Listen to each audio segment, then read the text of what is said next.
Hey everybody, how are you? कैसे हैं आप सब? Welcome to triumphs and how the case study section of eco सीखो। Triumphs and how की सारी वीडियोस आपको इको सीखो के चैनल पे ट्रायम्स एंड हाउ के प्लेलिस्ट में मिल जाएगी।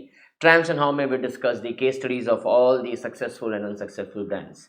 चलिए आज की वीडियो चालू करते हैं। आज हम डिस्कस करेंगे about the brand Pampers. I hope you all know Pampers क्या है। Pampers is a baby diaper brand. ये प्रोडक्ट क्या बेचता है, क्या प्रोडक्ट है? Pampers is a baby diaper which is marketed by Procter and Gamble. It's an American brand. कैसे इसका जन्म हुआ, कैसे ये सक्सेसफुल हुआ, कितना स्ट्रगल करना पड़ा, जैसे हर सक्सेसफुल ब्रांड को करना पड़ता है, इस केस स्टडी में हम ये समझेंगे। तो पैम्पर्स का जन्म कैसे हुआ, ये स्टार्ट कैसे हुआ? जो प्रॉक्टर एंड गैम्बल हैं उसके केमिकल इंजीनियर थे मिस्टर विक्टर मिल, जो अपने ग्रैंड सन के डायपर्स को चेंज कर करके परेशान हो चुके थे। ऑलराइट, तो एज वी नो कि हर बिजनेस का जो नया बिजनेस आता है मार्केट में, वो किसी ना किसी को प्रॉब्लम को सॉल्व करने ही आता है। तो वहाँ से डायपर जो है पैम्पर्स, उसका जन्म हुआ। विक्टर मिल को लगा कि यार ये हम बार बार पैम्पर्स जो अपने बेबी डायपर को चेंज करते हैं, परेशान हो जाते हैं। क्यों बार बार चेंज करना पड़ता था? बिकॉज जो बेबी डायपर उस समय बनते थे वो कपड़े के बनते थे। तो अब तो भाई न्यू बॉर्न बेबी है, वो तो बार बार सुसु करेगा ही, और बार बार डायपर्स चेंज करना एक बहुत ही फ्रस्ट्रेटिंग प्रोसेस था। तो विक्टर मिल ने उस समय 1955-56 में अपने प्रॉक्टर एंड गैम्बल के इंजीनियर्स को बोला, product development, research and development की टीम थी, उनको बोला कि एक पैम्पर्स पे हम लोग काम स्टार्ट करते हैं जो ये फ्रस्ट्रेशन, ये प्रॉब्लम को सॉल्व करे कि बार बार जो है वो चेंज ना करना पड़े। तो 1955-56 में ये प्रोसेस चालू हुआ। बहुत रिसर्च एंड डेवलपमेंट करने के बाद जो प्रॉक्टर एंड गैम्बल है, उन्होंने पैम्पर्स का पहला ब्रांड, जो पहला प्रोडक्ट मार्केट में आया, वो 1961 में आया। लेकिन 1961 में जो प्रोडक्ट आया वो सक्सेसफुल नहीं हुआ। Even though the product was very good, वो सारी प्रॉब्लम्स को सॉल्व कर रहा था, soaking the absorption power was very good, everything was good, but लोगों ने उन्हें नहीं एक्सेप्ट किया बिकॉज वो जो नॉर्मल जो कपड़े का डायपर था उससे कम से कम 5 to 6 टाइम एक्सपेंसिव था।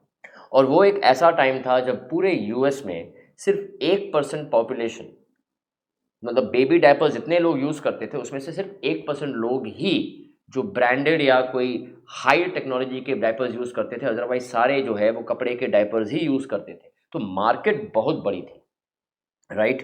तो हुआ क्या कि बहुत सारे रिसर्च एंड डेवलपमेंट के बाद, उसके बाद फिर काम चालू हुआ 1961 के बाद। 1964-1965 के आसपास पहला डायपर जो है वो जो वापस से री इन्वेंट किया 61 के बाद, वो मार्केट में आया और वो बहुत सक्सेसफुल हुआ बिकॉज उसकी कॉस्टिंग कम की गई। बिकॉज इन 4 साल जो डेवलपमेंट टीम थी उन्होंने सिर्फ काम किस पे किया कि कॉस्टिंग को कैसे कम किया जा सके और प्रोडक्ट की क्वालिटी को कैसा बढ़ाया जा सके। जो पहला डायपर इनका सक्सेसफुल हुआ वो हुआ 1964 में। 1964 में इन्हें पेटेंट मिल गया, और पेटेंट मिलने के बाद इन्होंने बहुत ज़बरदस्त तरीके से यूएस में, पूरे यूएस में रादर, इन्होंने अपना प्रोडक्ट बेचना चालू किया। With in 5 years of getting the patent they covered the entire US, पूरे यूएस में ये बेचने लग गए। और with in 10 years of getting the patent मिलने के बाद 10 साल के अंदर में इन्होंने यूरोप, लैटिन अमेरिका, एशिया जैसे मार्केट को भी कवर करना चालू कर दिया। और बेस्ट पार्ट इनकी ये थी, जो इनके यूजर्स थे, यूजर्स तो बेसिकली बेबीज थे, राइट। न्यू बॉर्न बेबीज से लेकर के मे बी 1.5-2 years तक के बेबीज तक, बट खरीदते कौन थे? पेरेंट्स खरीदते थे। ये सबसे अच्छा काम क्या करते थे कि हर महीने अपने ऑफिस में, इनका जो एक ऑफिस में इन्होंने एक सेक्शन बनाया था जहाँ पे हर महीने बहुत सारे जो यूज़ करते थे पैम्पर्स को, उन पेरेंट्स को बुलाया जाता था, उनसे डिस्कशन की जाती थी कि क्या प्रॉब्लम है और वो क्या कर सकते हैं बेसिकली अपने डायपर के क्वालिटी को और इम्प्रूव करने के लिए। तो पेरेंट से इंटरेक्शन इनका रेगुलर रहता था। तो जो यूजर्स हैं उनसे ही फर्स्ट हैंड इंफॉर्मेशन ले करके अपने प्रोडक्ट में ये चेंजेस हर साल करते चले गए, और इनका प्रोडक्ट बेहतर, अच्छा और रादर पहले से और अच्छा होता चला गया। मार्केट में उस समय इतनी कंपटीशन नहीं थी बिकॉज किसी ने सोचा ही नहीं था कि ये प्रोडक्ट चल सकता है। But yes, mister Victor Mill, hats off to his vision. उन्होंने देखा कि ये बहुत बड़ी मार्केट बन सकती है, जो बन रही थी। तो उसके बाद ग्रेजुअली क्या क्या होता है कि यूएस में देखा गया कि और भी ब्रांड्स आने चालू हुए, और एशिया में, इंडिया इनके लिए बहुत बड़ी मार्केट है क्योंकि इंडिया में देखा गया है कि इंडिया की पॉपुलेशन बहुत ज़्यादा है और इंडिया में अब people have started earning money. India का जो लेवल है स्टैंड ऑफ लिविंग बहुत हाई हो चुका है। अब सारे कोई ऑलमोस्ट जो अफोर्ड कर सकते हैं वो ब्रांडेड डायपर्स ही यूज़ करते हैं। तो उन्होंने क्या किया, उनकी सेल्स डिप होनी चालू हो गई बिकॉज कंपटीशन आ गया। इंडिया में और भी दूसरे सारे ब्रांड्स हैं, MamyPoko pants and Huggies and Himalayas, बहुत सारे ब्रांड हैं, सब अच्छे हैं। रादर देखा जाए ना, प्रोडक्ट सबके एक जैसे ही हैं, टेक्नोलॉजी भी सारे एक ही यूज़ कर रहे हैं, बट पैम्पर्स को लगा कि क्या किया जाए कि हम मार्केट के लीडर बने रहें। And you know what they did something जो किसी ने नहीं सोचा।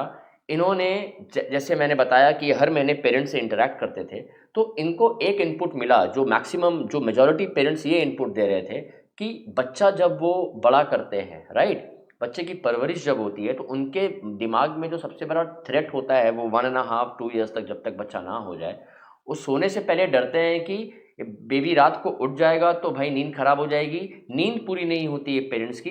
दो चीज़ का डर था, पहला कि उनकी नींद तो होनी नहीं है, ये भी डर था, भाई नींद तो सबको प्यारी होती है, राइट। तो सोने से पहले पेरेंट्स के दिमाग में ये चलता रहता था कि पता नहीं कितने बजे उठ जाएगा बच्चा, तो उस एंग्जाइटी से नींद नहीं आती थी। दूसरा जो डर था कि यार मेरा बच्चा जो है, अगर मान लो कि उसका डायपर गीला हो गया और वो उठ गया, तो उठने के बाद बच्चा रात को सोता नहीं था, क्रैंकी रहता था, और जब बच्चे की नींद रात को पूरी ना होना, वो ना ही फिजिकली ठीक से डेवलप करता है ना ही मेंटली, ये सबसे बड़ा डर था। तो डायपर जो पैम्पर्स है, पैम्पर्स के डायपर ने इस पॉइंट को पकड़ा और वो एक कंसेप्ट लेकर के आए, गोल्डन स्लीप। उन्होंने कोई भी ऐड इस तरीके से नहीं बनाया कि हमारे डायपर्स को आप यूज़ करोगे तो वो ड्राई रहेगा, वो कितनी जल्दी एब्जॉर्ब करता है लिक्विड को, कुछ नहीं। They did not concentrate on these things, क्योंकि वो सब उसमें अच्छा था ही, राइट। इनिशियली दे डिड, उनके एड्स यही थे, बट बाद में उन्होंने अपना एड कैंपेन चलाया।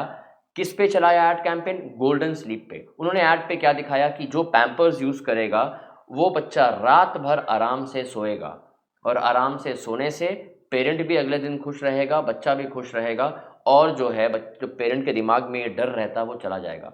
तो they played with the psychology of the users. उन्होंने पेरेंट्स को सीधा, स्पेशली मॉम्स को सीधा यहाँ पे हिट किया कि भाई आप पैम्पर्स यूज़ करोगे तो बच्चा रात भर सोएगा, उसकी गारंटी हमारी है। तो 24 आवर्स स्लीप का एक कैंपेन चला।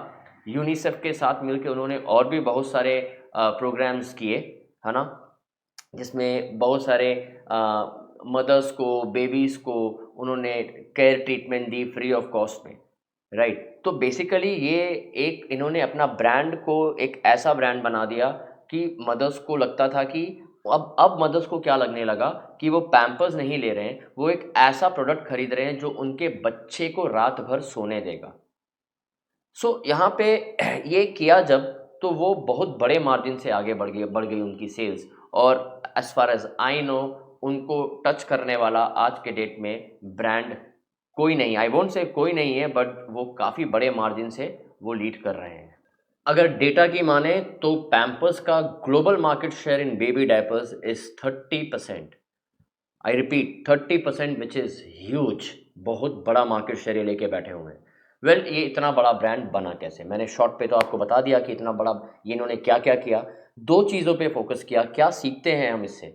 हम सीखते ये हैं कि नंबर वन, प्रोडक्ट को बनाने से पहले प्रॉब्लम को समझना बहुत ज़रूरी है। आज के डेट में I have seen a lot of young entrepreneurs, ये कुछ भी बिजनेस करते हैं, किसी को देखते हैं करते हुए, उनको लगता है कि वो कर रहा है तो शायद मैं भी कर पाऊंगा। ऐसा नहीं है। आपको प्रॉब्लम को आइडेंटिफाई करना है। मैक्सिमम बिजनेसेस तभी सक्सेसफुल होते हैं जब आप ऐसे प्रोडक्ट को लेके आओ जो आपकी प्रॉब्लम को सॉल्व करे। तो problem identification and how to solve the problem is very very important to understand. Secondly, आपके लिए यह बहुत ज़रूरी है कि आप अपने फर्स्ट हैंड कस्टमर्स जो आपका प्रोडक्ट खरीद रहे हैं उनसे आप डायरेक्टली बात करें, ना कि आप सेकेंडरी डेटा यूज़ करें उनसे उनसे रिस्पॉन्स लेने के लिए। आप प्राइमरी डेटा यूज़ करें, मतलब आप डायरेक्टली उनसे बात करें, समझें क्या है, बिकॉज कस्टमर्स से इंटरेक्शन बहुत ज़रूरी होता है। कई बार क्या होता है कि जब ब्रांड जो कोई भी ब्रांड प्रोडक्ट बनाता है तो वो बस बनाते रहते हैं, उनको ये नहीं होता है कि भाई हम पूछ लें कि क्या चेंजेस करने चाहिए। पैम्पर्स ने, जब से पैम्पर्स का इन्वेंशन हुआ है, जब से वो brand, since the Inception day, वो पेरेंट्स से कंटिन्यूसली इंटरेक्शन करते हैं सो दैट वो समझ सके कि एक्चुअल प्रॉब्लम क्या फेस कर रहे हैं, और उसके हिसाब से प्रोडक्ट को मॉडिफाई करते रहते हैं। मैं आपको बता दूं, पैम्पर्स ही पहला ब्रांड था जिन्होंने डायपर्स को पैंट के शेप में बनाया था, वो भी एक इनपुट लेने के बाद। सो ये it's very important to interact with the first hand customers. And most importantly जो सबसे इम्पॉर्टेंट बात है वो ये है कि आप जब प्रोडक्ट बेचते हो, आपको प्रोडक्ट, जैसे हम प्रोडक्ट खरीदते नहीं है, we don't buy the brand, we don't buy the product, we buy the emotion. It's an emotional game. किसी भी मार्केट में आप किसी भी बड़े ब्रांड को देख लो, आप एप्पल को देख लो, आप रोलेक्स को देख लो, you don't buy a watch, you buy a Rolex, you don't buy a phone, you buy an iPhone. ये इमोशन है। तो उन्होंने भी डायरेक्टली यहाँ पे हिट किया कस्टमर्स को। एप्पल भी यहाँ हिट करता है कि जो एप्पल यूज़ करता है भाई, आप एप्पल यूज़र से पूछो कि इसमें फीचर्स क्या है, 95% ऑफ द यूजर्स बोल नहीं पाएंगे कि इसके फीचर्स क्या है, बस एप्पल यूज़ कर रहे हैं बिकॉज एप्पल ने ब्रांड ऐसा बना दिया है अपना, राइट। तो इसी तरीके से डायपर्स के वर्ल्ड में पैम्पर्स ने भी कुछ ऐसा ही किया, मदर्स को कन्विंस कर लिया कि डायपर्स अगर आपको खरीदने हैं तो पैम्पर्स लो, तभी आपका बच्चा जो है वो चैन की नींद सो पाएगा। तो ये 3 चीज़ों को फोकस करते हुए पैम्पर्स आज वर्ल्ड का नंबर 1 ब्रांड है, और आई थिंक जिस हिसाब से इनकी टीम काम करती है वो काफ़ी समय तक नंबर 1 ब्रांड रहेगा। I hope you like the case study. आपको अच्छा लगा हो तो please do like, subscribe and share the case study with your friends. Thank you so much, take care.